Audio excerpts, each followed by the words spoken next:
Gab governance. I'm going to make this one short because I went long yesterday. Gab, I'm calling it Gab governance. Like Gab.com. Okay, Gab.com is a website. Pardon me, I need a drink of this delicious monster.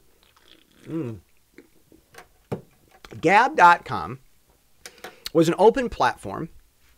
The idea was, it's open, people could share their thoughts on it. Gab.com. All right, that sounds great.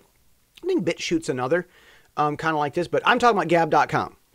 Apparently, some nutcase weirdo working all by himself, all his own idea, not in cahoots with the Gab.com leaders, not getting permission or secret agreements or conspiracy with the guys who run Gab.com. Some guy all by himself, fringe, different, other than weird, idiosyncratic nerd, geek, bad person, was going all by himself and was exploiting and usurping and twisting and abusing the good tool of Gab.com.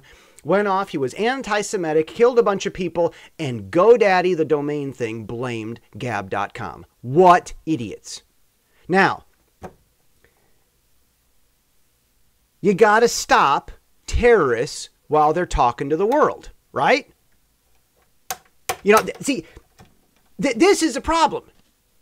Some guy's going off hating Israel. Do you know any religions where there's a lot of hatred towards Israel? Do we defend those religions in public? Anti-Semitism is bad. Are there any religions that we tolerate that have a lot of anti-Semitism? Are there? It's funny. I don't see us really going after religions that are anti-Semitic. I know a lot of Christians love Israel. But then those Christians, there's a lot of attacks on those Christians. I don't know. I see a lot of hypocrisy when it comes to what, you know, are we anti-Semitic or not?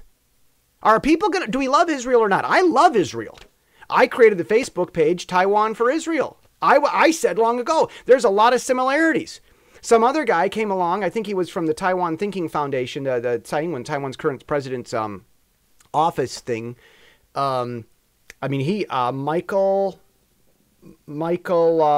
Cole. J. Michael Cole. He said, Taiwan's been wrongly compared to Israel. He said that because someone compared Taiwan to Israel, and that was me. Okay, so there it is. Michael's great. I've seen some okay articles from him. I don't always agree on all of his social issues, but anyhow, whatever. But people were talking about Taiwan for Israel. I was the one that brought it up. I love Israel. I want Taiwan to see a lot of similarities. There are a lot of similarities. It's this land flowing with milk and honey. Every year I learn about another fruit on the island. Taiwanese don't know all about their own fruits on the island. They got some of the highest mountains in the world. They actually get snow sometimes in tropical climate.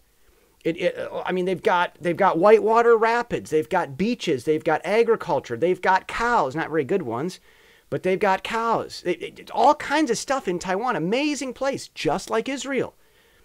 Enormous enemies at their doorstep, just like Israel. So I love Israel. But my question is, do other people? You know, Christians love Israel, but the left media says, we love Israel, so attack Christians. Huh? That makes no sense. Attacking Christians is anti-Semitic. And when there's a fringe guy who comes along who goes against everyone else, you don't blame everyone else for the fringe guy. Now, okay, what do we do? What do you do with the fringe guy? What do you do when some dweeb comes along and starts being anti-Semitic and announcing his terrorism? The same thing you do when there's ever a problem. Ignore it, right? That's what people do.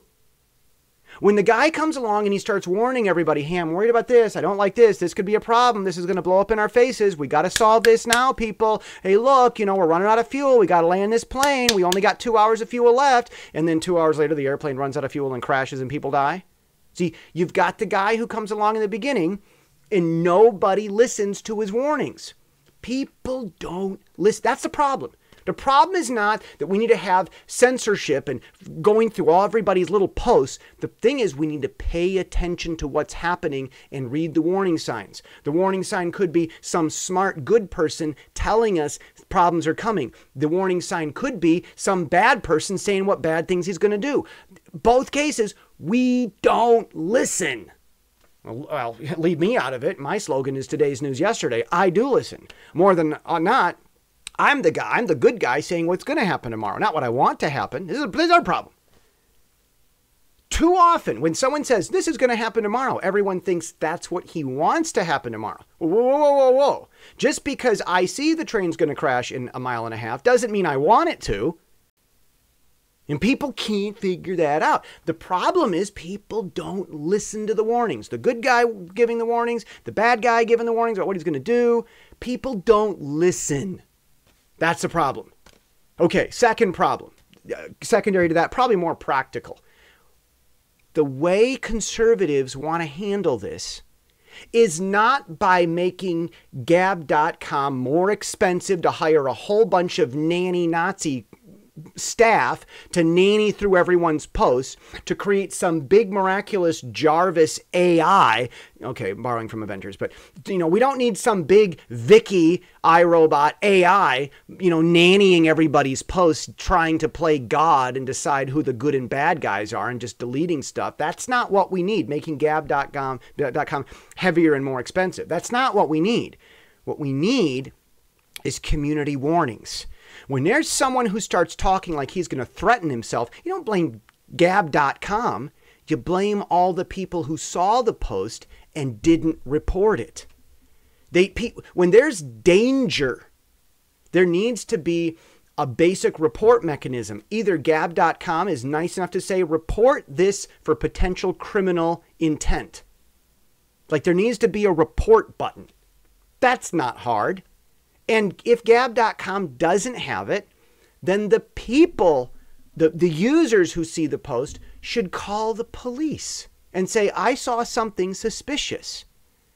And the police should listen. That's another problem. That's all. I've called police and reported stuff and they hung up on me. That happens.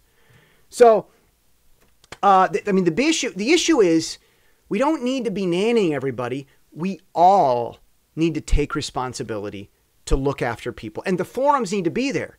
Gab.com shouldn't delete the post. The public needs to see it so we know what the problem is. Now, if the police look at it and say he's using this to organize bad things, turn it off, and it's a police order, a court order, yeah, of course. And that's when that needs to happen. Our community standards. Yeah, our community standards. Our community standards. Community standards allow so much. Our community standards at our platform, those are so badly written. Those are the community standards that say we're pro-Israel and then attack the Christians who are pro-Israel and then uphold other ideas and religions that are anti-Israel, saying that they're pro-Israel. That's what community standards are in social media. Community standards doesn't give you an excuse to take down whatever stuff you want. I don't think that's just not, it's not helping. It's not helping. We need to all take individual responsibility. That's what this is about. Now, the left would have you say, oh, conservatives, they want bad people to do bad things. But that kind of reminds me about how Sunday morning guys misrepresent other Christians, but that's a whole other topic. Love you. See you in a few weeks. It'll have some pre-play recordings next week for the Taiwan Special. See you later.